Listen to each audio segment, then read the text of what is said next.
warahmatullahi wabarakatuh. Selamat siang insan muda madani dimanapun kamu berada.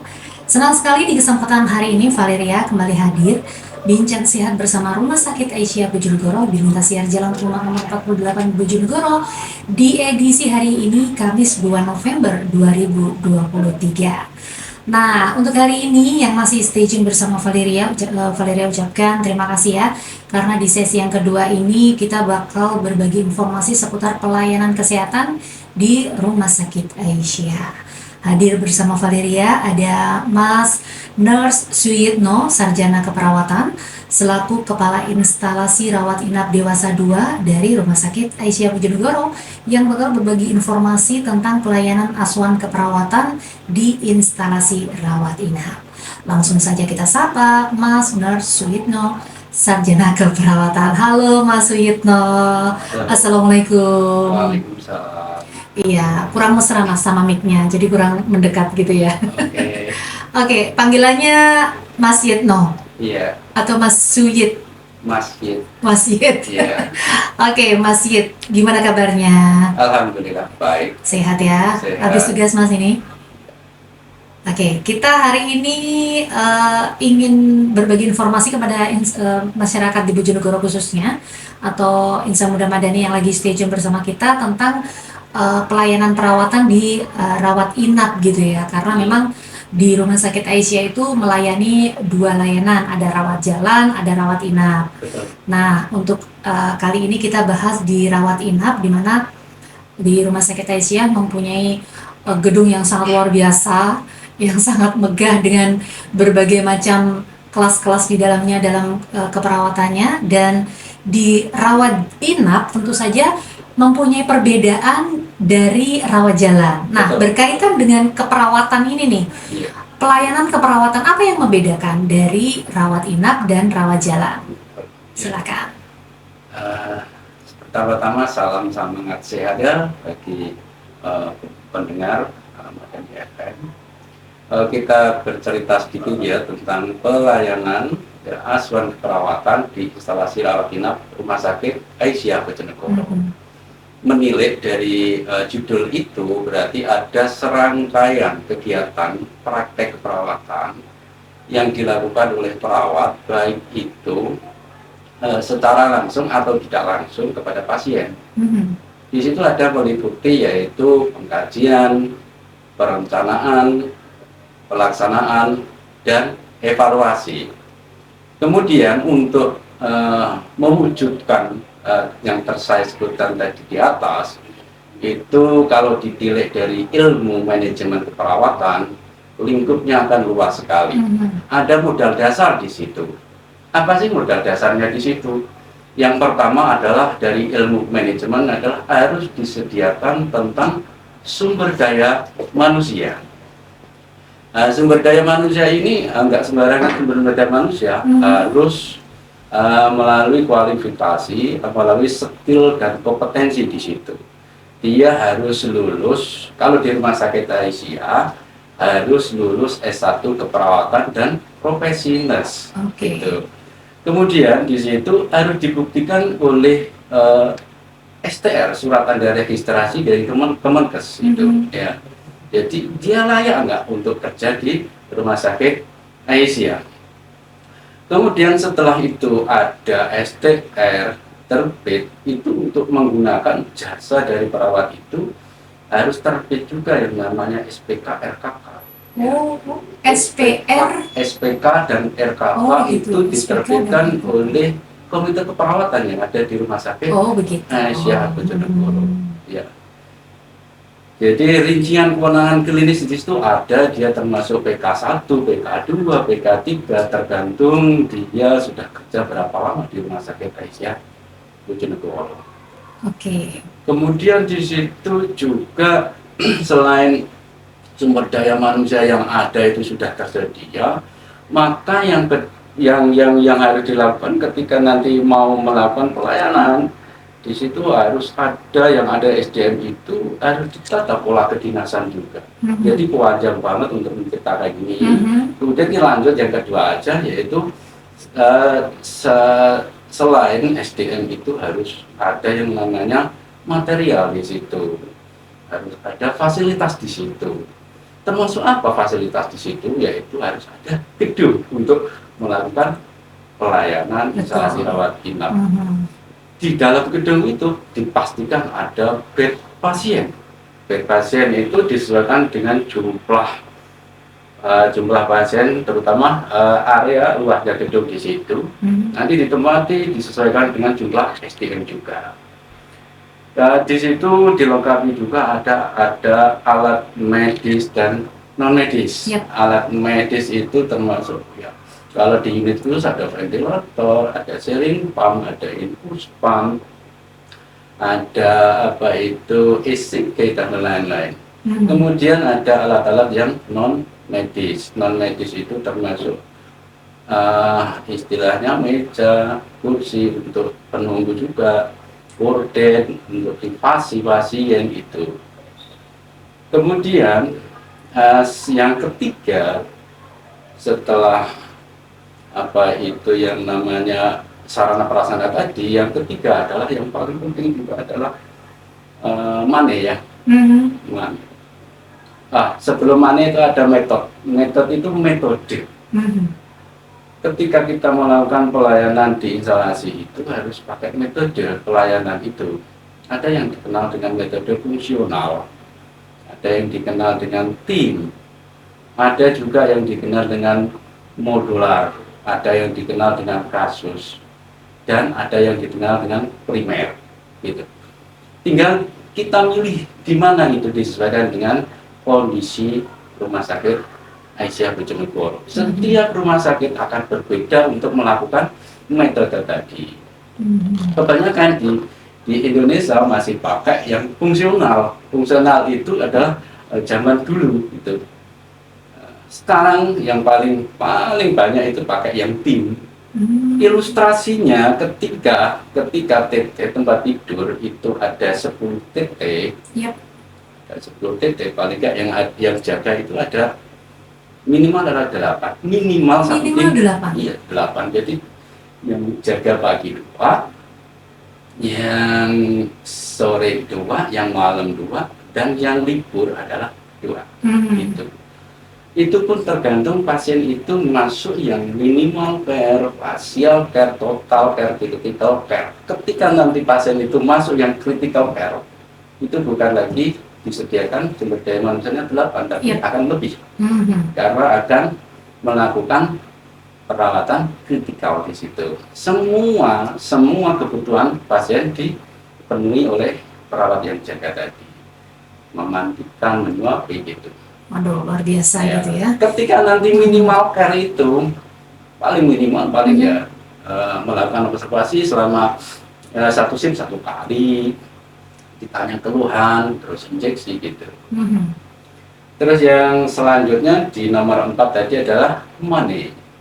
Ketika kita melakukan pelayanan harus ada istilahnya di situ tarifnya berapa, dokternya berapa, tarif sehubungan dengan pelayanan dan lain-lain tentang tarif. Yang kelima adalah marketing. Marketing itu menyesuaikan. Ketika kita melakukan rawat inap, otomatis ada outcome di situ. Outcome di situ orang yang pasien atau keluarga pasien yang memakai jasa kita. Outcome-nya adalah apakah dia itu puas atau tidak puas. Itu outcome-nya. Itu termasuk marketing. Dan marketing itu penting sekali buat menjual jasa. Dan ketika nanti kita pesan kepada semua pelanggan kita bahwa ketika Bapak Ibu puas, maka sampaikanlah kepada andetolan, pada keluarga, pada masyarakat. Dan ketika nanti tidak puas, sampaikanlah kepada kita nanti untuk perbaikan ke depan. Itu sekelumit tentang pelayanan yang paling simpel banget. Itu ya? Itu simpelnya kayak gitu ya? Apalagi yang tidak simpel gitu ya? Simpel banget itu. Oke. Itu ya untuk pelayanan sehari-hari seperti itu. Jadi memang pelayanan keperawatan di instalasi rawat inap itu sangat kompleks dan berbeda dengan yang terjadi di rawat jalan gitu ya. Betul. Dan perawatnya pun apakah itu berbeda atau yang sama kapasitasnya? Betul. Jadi kembali lagi kepada rekrutmen tenaga keperawatan itu sama ya. Oke. Harus ada STR dan telah terkredensial oleh Komite Keperawatan yang terbit SPKK dan RKK tadi. Kemudian ketika nanti ada program atau rotasi ya, program rotasi mutasi itu perawat IRC, perawat IGD itu bisa dirotasi kemana-mana karena dia sudah memiliki kompetensi dan skill tadi. Gitu. Jadi ibaratnya seperti pengetesan pertama tuh di perawat IGD itu tadi ya. Iya. Kalau sudah pernah di IGD dia sudah mendapatkan pelatihan otomatis bisa dipindah kemana. Bisa jadi. Semua bisa jadi. Semua bisa jadi di rolling gitu ya. Betul sekali. Oke, jadi seorang perawat itu harus siap ditempatkan di mana saja asalkan skillnya itu dapat. Ya, jangan sampai dia skillnya tidak ada di situ, tetapi ditaruh di situ. Contoh aja ketika seorang perawat tidak mempunyai sertifikat tentang ICU mungkin ya, kan yang saya tahu tidak semua perawat itu mempunyai kompeten menduduki perawat di ICU gitu kan. Nah, ketika dia tidak punya, tetapi dipaksakan untuk berada di tempat itu juga akan merugikan pasien tentu saja. Betul sekali. Bukan hanya di pasien, mungkin juga di pihak rumah sakit gitu ya. Betul sekali. Jadi, saling berkaitan. Pengalaman kemarin itu ada rotasi mutasi. Jadi hal itu hal yang biasa banget. Gitu. Karena kenapa? Pelatihan kemarin itu yang Pak Koiri itu yang di sini itu kan ya sebagai kasih diklat kan. Oke. Itu untuk melatih tenaga keperawatan itu secara general. Jadi ketika nanti ada PPGD pelatihan di gawat darurat itu tidak hanya di unit khusus saja yang dilatih. Jadi di ruang rawat inap pun akan dilatih. Gitu.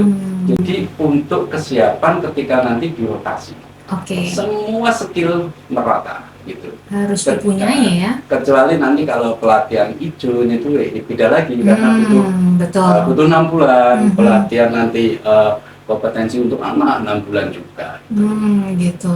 Oke. Jadi kayaknya nih biasanya kita memandang sebagai masyarakat biasa nih perawat ini biasa aja gitu. Ternyata dia mempunyai skill-skill khusus yang tidak dipunyai oleh orang lain gitu ya. Jadi ada spesialistiknya di situ.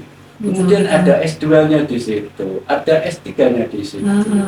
Di Rumah Sakit Asia ini ada lagi program S2 ini proses sebentar lagi akan lulus itu. Wow, luar biasa nih ya. Jadi selalu berkembang. Betul. Untuk memberikan pelayanan yang terbaik untuk masyarakat tentu saja.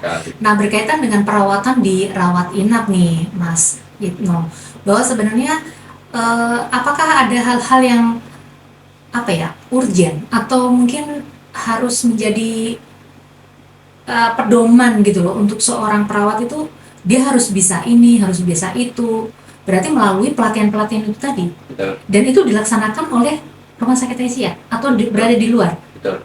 Jadi gini, cerita sedikit bahwa di dalam perawat itu ada yang namanya Persatuan Perawat Nasional Indonesia. Untuk ketentuan atau kebijakan yang dahulu memang itu setiap perawat itu harus mempunyai 25 SKP. 25 SKP itu harus ditempuh dalam 5 tahun untuk memperbarui STR tadi, surat tanda registrasi. Jadi dari 25 SKP tadi ditempuh melalui pelatihan, melalui seminar, melalui workshop gitu. Jadi untuk perubahan atau peningkatan kemampuan atau skill itu insya Allah untuk perawat semuanya terjamin karena merata sekali. Dan setiap tahun itu ada schedule untuk melakukan pelatihan yang disusun oleh pihak diklat gitu, insya Allah. Oke, jadi dipastikan setiap atau semua perawat di Rumah Sakit Aisyah itu akan mengikuti diklat yang dimaksud gitu ya. Betul sekali. Dan Oke. nanti sasarannya akan tepat. Ketika saya kemarin itu mendedikasi instalasi rawat inap, itu ada pelatihan mutu asuhan keperawatan Oke. khusus untuk kepala instalasi. Itu program. Otomatis kita harus berangkat selama 3 hari itu. Iya, iya, iya, iya. Oke, Insan Muda Madani dimanapun kamu berada, kayaknya ini pembicaraan sudah mulai hangat dan kita juga sudah mulai tahu nih bahwa sebenarnya perawat di Rumah Sakit Aisyah Bojonegoro ini sangat kompeten dan tidak perlu diragukan lagi kualitasnya karena memang selalu update ilmu dan ibaratnya pengalamannya itu terus bertambah gitu loh dengan beberapa kasus yang ditangani, kemudian ilmu yang dipunyai yang bisa diterapkan di keadaan tersebut dan juga pelatihan-pelatihan yang selalu didapatkan untuk kebaikan si perawat dan juga untuk pelayanan kedepannya dari Rumah Sakit Aisyah Bojonegoro, bukan begitu? Betul, betul. Oke, nah kita bakal kembali nih ya, Mas Sid ya, kita akan break dulu untuk mendengarkan satu lagu yang berikut ini, khusus untuk kamu yang selalu stay tune bersama Valeria, jangan kemana-mana. Valeria bakal kembali. Oke, kembali lagi bersama Valeria dan juga Rumah Sakit Aisyah Bojonegoro bersama Mas Nurse Suyitno, Sarjana Keperawatan selaku Kepala Instalasi Rawat Inap Dewasa 2 dari Rumah Sakit Aisyah Bojonegoro. Nah, kalau kita bahas tentang rawat inap nih kayaknya nggak bakal habis ya kalau cuma 1 jam aja. Dan kita udah bahas tadi banyak sekali tentang asuhan keperawatan dan yang menjadi pertanyaan penting nih ya di akhir-akhir season ini nih, Mas Sitno. Apakah ada profesi lain yang ada di keperawatan khususnya di rawat inap nih? Kayaknya yang kita tahu nih ketika kita rawat inap nih ya di sebuah rumah sakit pasti yang ketemu ya perawat aja. Nah, apakah ada profesi lain nih yang terjun langsung di rawat inap gitu? Iya, ya, terima kasih Kak Ria. Jadi nggak apa di instalasi rawat inap nanti harus ketemu perawat. Karena kenapa? Jumlah perawat yang di rumah sakit dia yang terbesar, penghuni yang paling banyak. Selain itu di rawat inap itu ada profesional pemberi asuhan lain selain perawat, yaitu dokter. Yang kedua adalah farmasi. Farmasi itu yang mengurusi tentang obat-obatan. Kemudian ada ahli gizi di situ. Kemudian ada radiografer yang mengurusi ronsen itu. Kemudian ada yang namanya analis, yaitu untuk pemeriksaan lab itu. Nah, selain itu banyak sekali, ada yang cleaning service yang untuk membersihkan ruangan-ruangan. Itu jumlahnya juga banyak di situ. Kemudian ada satpam. Itu semua harus kolaborasi menjadi teamwork. Ketika nanti tidak menjadi teamwork yang baik, akan ada banyak komplain kepada pelanggan. Jadi ketika, contoh aja, ketika nanti ada pasien yang istilahnya rawat inap di ruang Ali 1, di kamar 1, di situ kotor sekali. Kemungkinan itu adalah masuk komplain untuk kebersihan. Siapa nanti yang pertama kali nanti dikomplain? Bukan cleaning service-nya, tapi tetap perawat. Ya, betul banget. Kemudian ketika nanti misalnya dokter visit tidak sesuai dengan jamnya, misalnya jam 8 harus visit, jam 9 visit, tapi ditunggu sampai jam 1 itu nggak datang, siapa yang kena komplain? Di situ adalah perawat. Jadi ketika nanti kolaborasi nggak dibangun dengan bagus, nanti akan menimbulkan komplain. Jadi intinya banyak sekali di situ ada profesional pemberi asuhan itu yang saya sebutkan tadi. Jadi bukan hanya perawat ya? Betul. Tetapi yang saya sebutkan tadi adalah serangkaian praktek perawatan baik langsung dan tidak langsung. Yang tidak langsung itu banyak sekali. Kita harus kolaborasi dengan petugas IPS, yaitu instalasi pemeliharaan sarana. Jadi ketika nanti ada alat-alat medis, non medis yang rusak, kita harus menghubungi IPS. Dan ketika nanti ada berkas rekam medis yang kurang atau memang pasien BPJS yang belum terbit SEP untuk BPJS, kita harus menghubungi petugas rekam medis. Jadi kegiatan yang tidak langsung itu malah banyak sekali memproses tenaga di situ. Yang kegiatan yang langsung adalah ketika kita melakukan tindakan keperawatan kepada pasien. Apakah itu infus, apakah itu melakukan komunikasi, informasi dan edukasi kepada pelanggan atau kepada keluarga, itu yang secara langsung gitu. Dan ketika ada panggilan juga, ketika nanti tidak secara langsung mendatangi, itu pun juga harus komplain di situ ya. Jadi semuanya kayaknya harus terawat di situ. Iya betul, karena memang lebih banyak yang berhubungan dengan pasien dan keluarga itu adalah perawat gitu ya. Jadi kalau ada apa-apanya perawat komplainnya di pasien atau keluarga komplainnya di perawat. Kemana lagi? Kalau mau ke direktur langsung juga nggak mungkin Karena kayaknya. yang kelihatan di Iya mata itu adalah betul, perawat. yang paling dekat dilihat gitu ya. Jadi kalau ada apa-apa ya nomor satu yang dipanggil perawat gitu.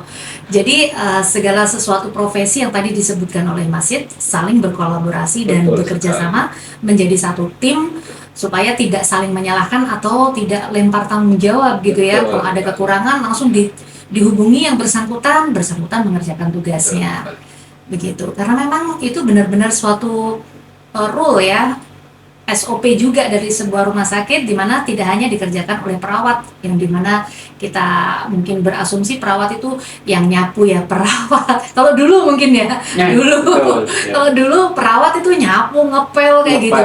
Wah ini nih, iya betul banget. Ini zaman ketidakenaan sudah berlalu. Jadi sekarang zaman jayanya perawat gitu ya. Datang kemudian tanpa ada mengerjakan pekerjaan rumah. Iya, kalau kita pikir tuh dari dulu perawat yang benar-benar bekerja apa ya, double istilahnya ya, dia merawat pasien, membersihkan ruangan gitu. Wow, luar biasa.